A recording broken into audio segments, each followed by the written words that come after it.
like a Hellcat. है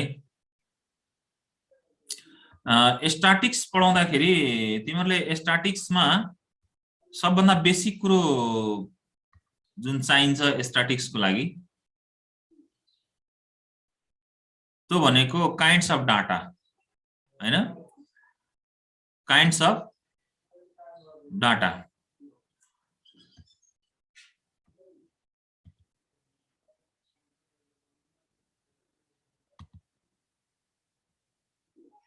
kinds of data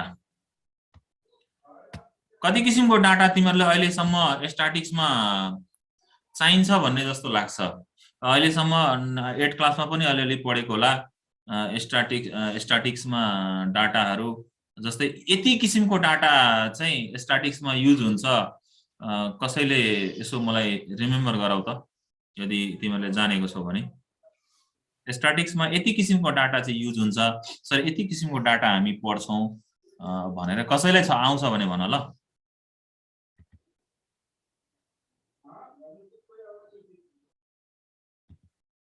भन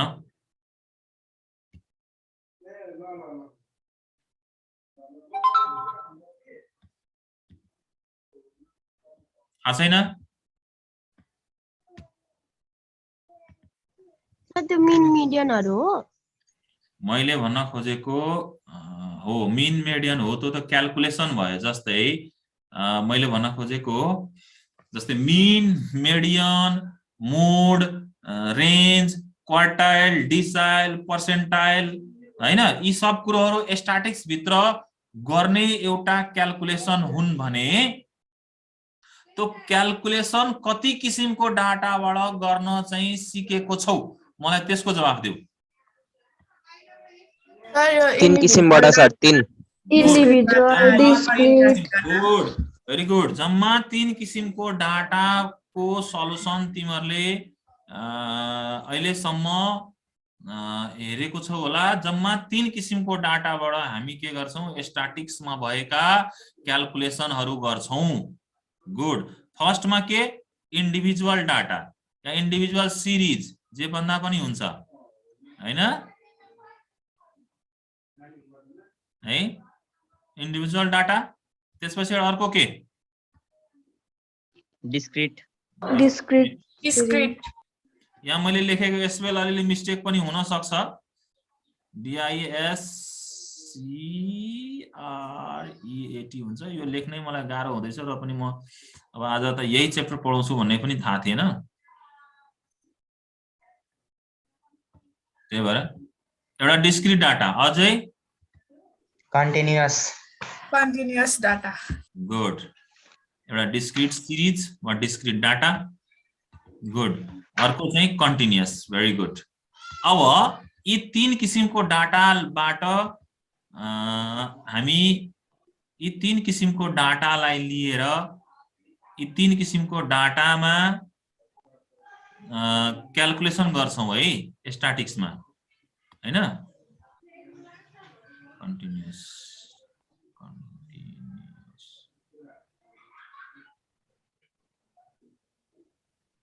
continuous है ओके अब मलाई तिमी भन एउटा एक्जाम्पल देऊ जस्तै इन्डिभिजुअल डाटाको एउटा एक्जाम्पल कस्तो किसिमको डाटालाई इन्डिभिजुअल डाटा भनिन्छ त्यो तिमीहरुले ल एउटा एक्जाम्पलबाट बुझौं हामी इन्डिभिजुअल डाटा भनेको कस्तो किसिमको डाटालाई हामी इन्डिभिजुअल डाटा भन्छौं मेरो 12:55 इन्डिभिजुअल डाटा है इन्डिभिजुअल डाटा भनेको जस्तै तिमीहरुले क्वेशनमा यस्तो हेर्दै होला है लिसन एभ्रीवन 2 3 हैन 5 यस्तो किसिमले के रे डाटा खुल्ला मैले इन्डिभिजुअल डाटालाई चाहिँ आफ्नो ठेट भाषामा यसलाई खुल्ला डाटा पनि हामी भन्छौं ओपन डाटा म आफ्नो भाषामा यो म्याथमा कहीं यस्तो भाषा सुन्दैनौ तर मैले चाहिँ आफ्नो भाषामा मैले यसलाई ओपन डाटा फर एक्जाम्पल कुनै एउटा निश्चित ठाउँको सर्वे गर्यो त्यहाँ चाहिँ यसरी कति वर्षका बच्चाहरु तिम्रो फ्यामिलीमा छ भनेर सर्वे गर्दाखेरि 2-4 घरलाई मात्रै सर्वे गर्दाखेरि लेखिने डाटा इन्डिभिजुअल डाटा है अनि यसरी डाटाहरु लेख्यो है, कसै घरमा 2 वर्षको रहेछ, कसैको 3, कसैको 5, कसैको 6, कसैको 7, कसैको 9 हैन, कसैको 10 होला ल एकछिनको लागि हो। यस्तो किसिमले डाटालाई लेख्नु र यस्तो किसिमको डाटा लाई चाहिँ हामी कुन डाटा भन्छौं? Individual data. ओके, त्यसपछि आउँछ डिस्क्रिट डाटा। अब डिस्क्रिट डाटा भनेको जस्तै 2-4 घर मात्रै होइन कि, एउटा समुदाय भित्रको है, समुदाय भित्रको डाटालाई चाहिँ यो रूपमा सारेर ल्यायो र त्यसलाई एउटा सर्ट फर्ममा, एउटा सानो रूपमा देख्नको लागि, सानो रूपमा लेख्नको लागि अथवा देखिनको लागि बनाएको डाटालाई चाहिँ हामी डिस्क्रिट डाटा भन्छौं। तिमीहरुले हेरेको होला आफ्नो क्वेशन सल्भ गर्दाखेरि यस्तो किसिमको डाटा तिमीहरुले पक्कै हेरेको छौ मलाई जहाँसम्म लाग्छ। यहाँ चाहिँ यक्स हुन्छ, यहाँ चाहिँ एफ हुन्छ, एफले फ्रिक्वेन्सी जनाउँछ। फर एक्जाम्पल अब 2 वर्षको बच्चा कति जना अरे? मानव एकछिनको लागि 8 जना है। त्यस्तै 3 वर्षको बच्चा खोजी गर्दा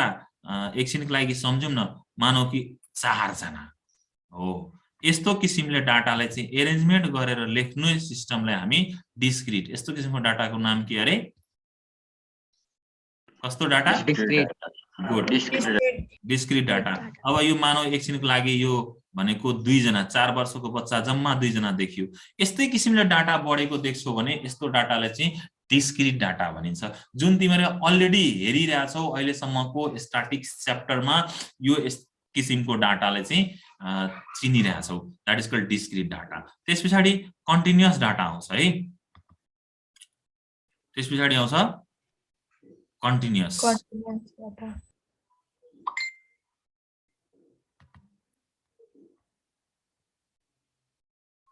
कन्टिन्युअस डाटा। अब कन्टिन्युअस डाटा भनेको कस्तो भनेदेखि अझै अब समुदाय भित्रका मान्छेहरु पनि यतिको सानो डाटामा चाहिँ हैन अटेन, अब अलिकति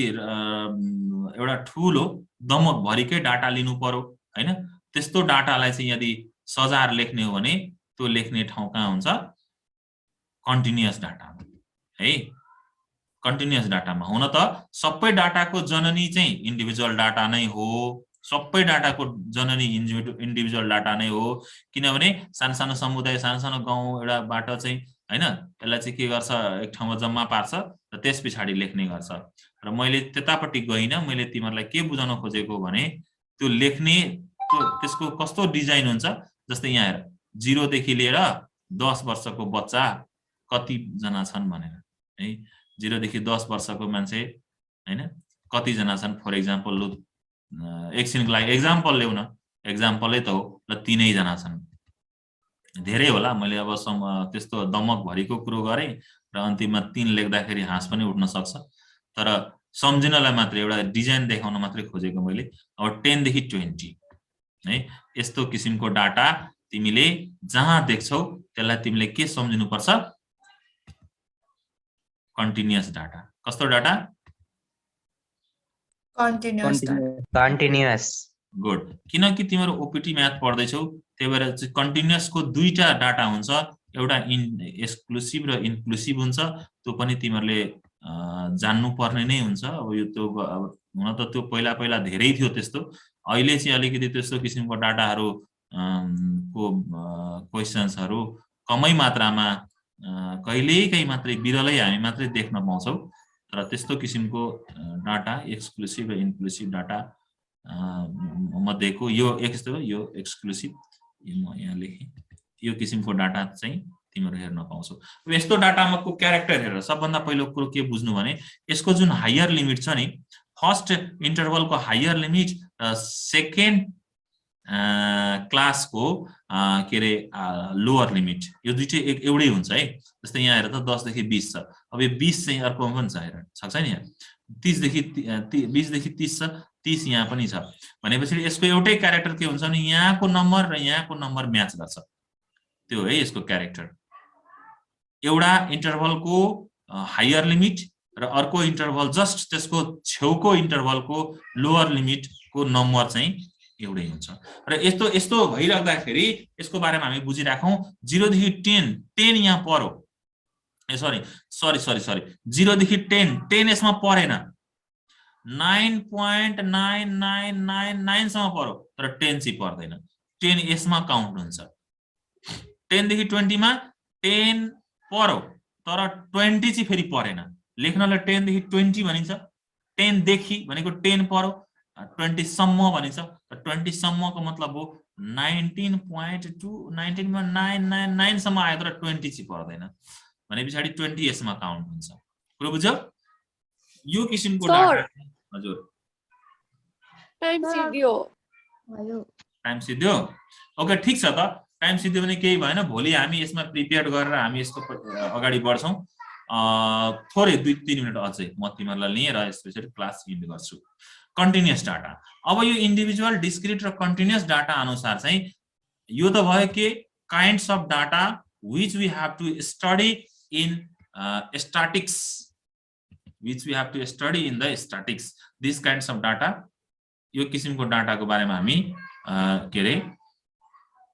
स्टैटिक्स भित्र यो किसिमकै डाटा हामी पढ्छौं यति तीनवटा किसिम भन्दा चौथो किसिम कहीं पनि छैन प्रष्ट रूपमा सम्झिराख्ने र त्यसपछि आउँछ क्याल्कुलेसनको पाटो त्यो क्याल्कुलेसनमा कुन क्याल्कुलेसन तिमीहरुले गर्नुपर्छ स्टैटिक्समा त्यो म तिमीहरुलाई एकचोटी यसो खाली एकचोटी म रिमेम्बर मात्रै गराए तिमीहरुलाई आउँछ होला पनि र पनि मैले यो बुझाउन खोजेको के रे क्याल्कुलेसनको पाटो देखाउन खोजेको मीन त्यसपछि पढ्नु पर्छ यसमा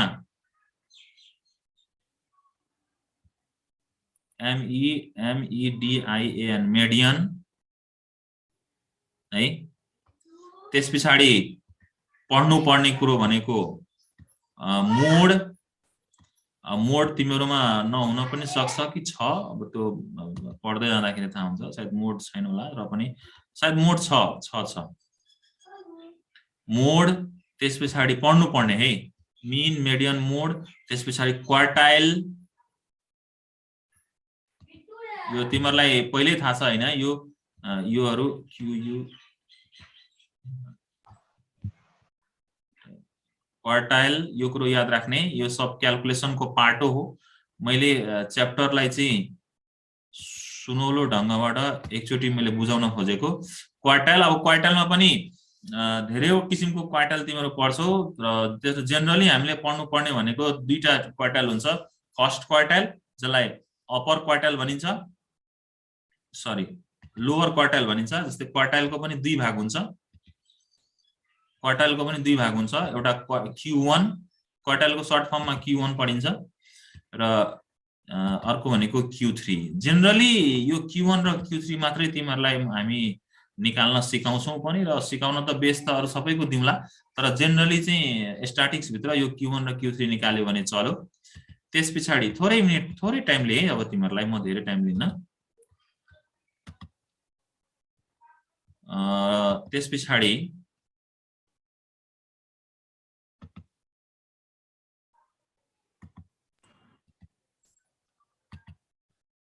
क्वार्टाइल पछि आउँछ रेन्ज 9 क्लासलाई पढ्नु पर्ने कुरो म यहाँ लेखाउँदै छु रेन्ज अब यसको बारेमा विस्तृत म भोलि अर्को दिनको क्लासमा हामी पुरा गरौँला त्यसपछि क्याल्कुलेसनको पाटोमा पर्सेन्ट डिसाइल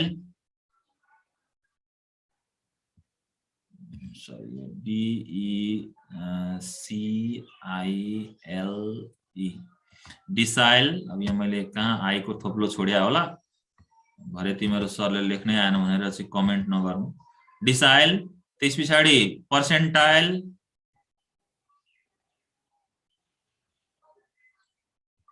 PERCENTIL हुन्छ लेख्दै जाऊ है तिमीहरु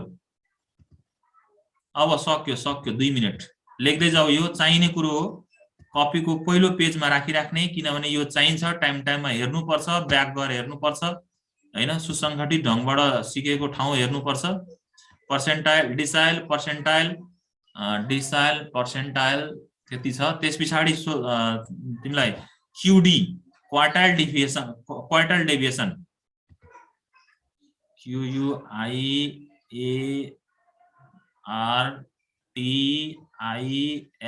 हुन्छ यो के लेखे मैले त तेरिका क्वार्टाइल डेभिएसन त्यो पनि लेखेर क्वार्टाइल डेभिएसन लेखिराख्ने यति क्याल्कुलेसन गर्न जान्नुपर्छ तिमीहरूले क्वार्टाइल लेखेको त्यहाँ चाहिँ है डेभिएसन र त्यसपछि पढ्नुपर्छ लास्ट त्यो भनेको स्ट्यान्डर्ड डेभिएसन सरी हो good standard deviation standard deviation मैले सर्टकटमा एसटी मात्रै लेखेँ तिमीहरूले चाहिँ स्ट्यान्डर्ड डेभिएसनै लेख्नु पुरै स्ट्यान्डर्ड लेख्न आउँछ तिमीहरूलाई स्ट्यान्डर्ड डेभिएसन यो सारी राख्ने आफ्नो कपीमा म तिमीहरूलाई सारेको देखिरहेको छुइनँ है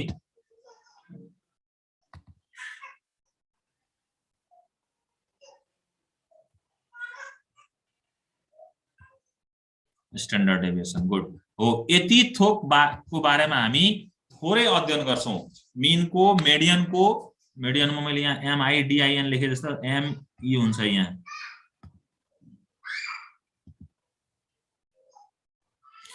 मेडियन मोड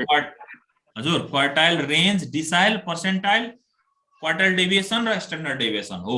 स्ट्याटिस्टिक्स भित्र पढ्नु पर्ने यति चाहिँ कुरो छ अब एक दिनको क्लास म लिन्छु कस्तो भन्दाखेरि स्ट्याटिस्टिक्स को यति कुरो मैले बुझाइसके त्यसपछि यो चाहिँ to be read to be calculate part of the statistics हो यसलाई हामी के गर्छौं यसको चाहिँ एउटा कलम बनाएर हामी यसको फर्मुलासँग एकचोटी परिचित हुन्छौं र त्यो परिचित भइसकेपछि हामीमा एक प्रकारको कन्सेप्ट डेभलप हुन्छ जुन स्ट्याटिस्टिक्स लागि चाहिने कुरो हुन्छ त्यो कन्सेप्चुअली तिमीहरुमा डेभलप भइसकेपछि तिमीहरु स्ट्याटिस्टिक्स को क्वेशन्सहरु एकदम धुलो बनाएर गर्न सक्छौ ओके सो अब आजको लागि टाइम पनि सिद्धिएको छ र लेखिसकेको छौ भने म इन्ड गर्छु लेखिसकेको छैन भने लेख्छौ भने लेख है